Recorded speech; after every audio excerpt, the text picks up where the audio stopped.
In this tutorial, we're going to make a contour line-based digital collage using a color scheme and a subject of your choice.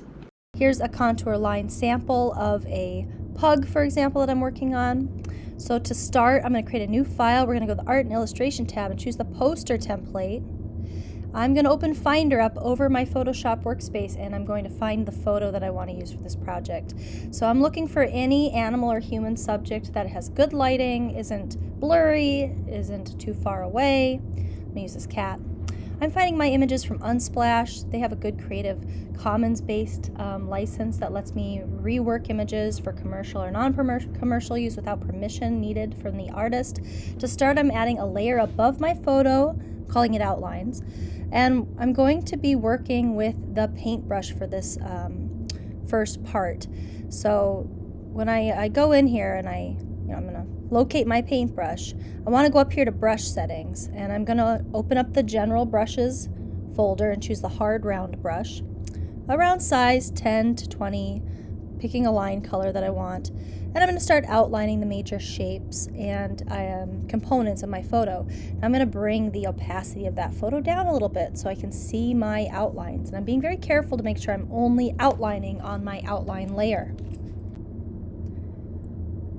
So my goal here is going to be to capture major shapes. I want to create closed shapes or spaces to fill in with texture and other photos for this digital collage.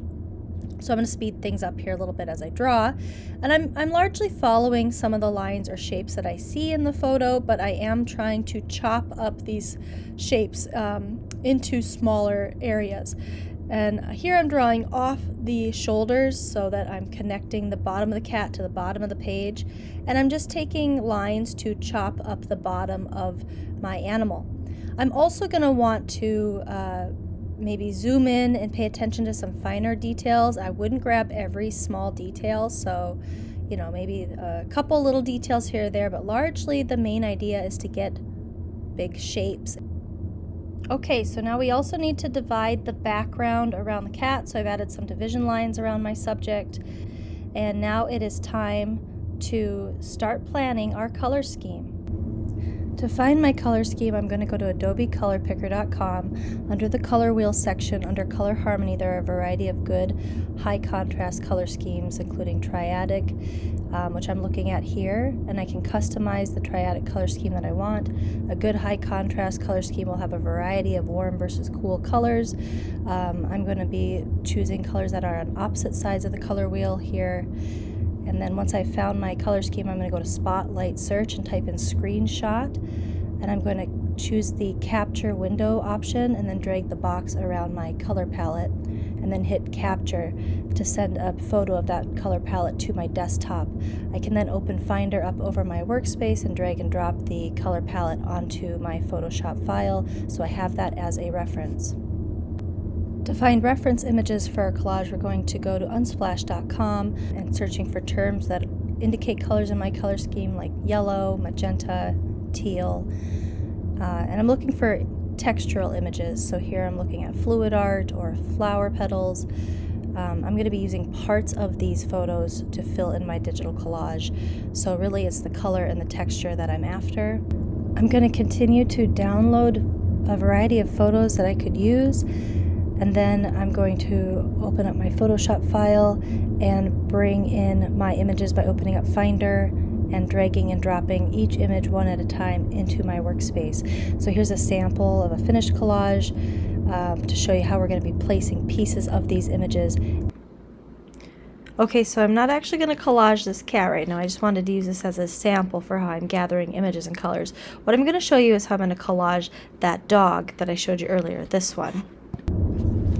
I'm going to start by bringing in my photo and rasterizing it, and then I'm going to use the free transform tool or Command T to place the photo where I want the texture to go within a specific shape within my subject. That photo is now placed, so I go back to my outline layer. I'm using the magic wand and I'm holding the Shift key, and I am choosing shapes that aren't next to each other, but are areas where I would like to embed this specific texture.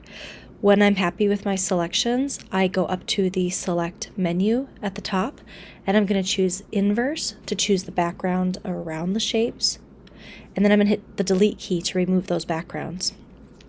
And now I'm ready to go in and bring in my next photo. Again, I'm using free transform to place it. I'm rasterizing that photo in the image layer, and then I go back to my main outline layer and I continue to use my magic wand while holding the shift key. That's important to choose more shapes where I'm going to put this new texture, and then again using the select menu with the inverse option and hitting my delete key to remove the background. And I just continued with this process, bringing in new textures and shapes and playing around with where I'd like to put them within my drawing. I do have to zoom in if I want to choose small areas with my magic wand, so here you can see me zooming way in to get really little areas. And then I just repeat that step of going to the select menu and choosing the inverse option to choose around those shapes that I want, and then I can delete the background and keep just those areas.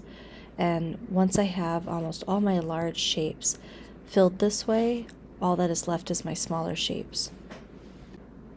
Eventually the spaces that are left are just too small to choose, so for these I'm going to bring in a background image that will serve to fill those areas with texture. So here's the one I'm choosing for this piece. This time the process is slightly different. Once I have my image placed, I'm going to select the area around the dog and then delete that or erase that so that I'm leaving the smaller areas filled inside. Now for fine detailing, I'm going to create a brand new layer by hitting the plus sign at the bottom of the layers panel. And then I'm using my paintbrush. If I go into my general brushes, I can choose the hard round brush, and I'm going to zoom in. And working on this detail layer, which is below my outline, I can go in and custom paint over other areas if I want to add a pop of color. I'm going to go in and add the whites to the eyes, color in the pupils. Alright, it's time for our background images. I'm bringing my first photo in that I want to place in my background. I'm purposefully choosing some cooler colors, some blues and greens to contrast the yellow sandy tones in my dog. And I'm just following the same steps as before. Putting the image, where I want it. I'm working with my magic wand to choose the space from my line drawing, and then using the select menu to inverse my selection to choose the background and then delete the space around my selection. I'm being careful to place images that are not the same next to each other. This is on purpose, again, just to kind of create some interest and variety. And that is the process. At the end, I find that this project is fun and it's easy. It's pretty fun trying to just pick out colors and textures to fit within the piece. I had a lot of fun with this piece, trying to go with I ended up going with an ocean sand theme. And the last step I'm doing is just taking my outline layer and adding some FX features to get some 3D dimension. And that's it. I hope you enjoyed this process. And please let me know what you think in the comments.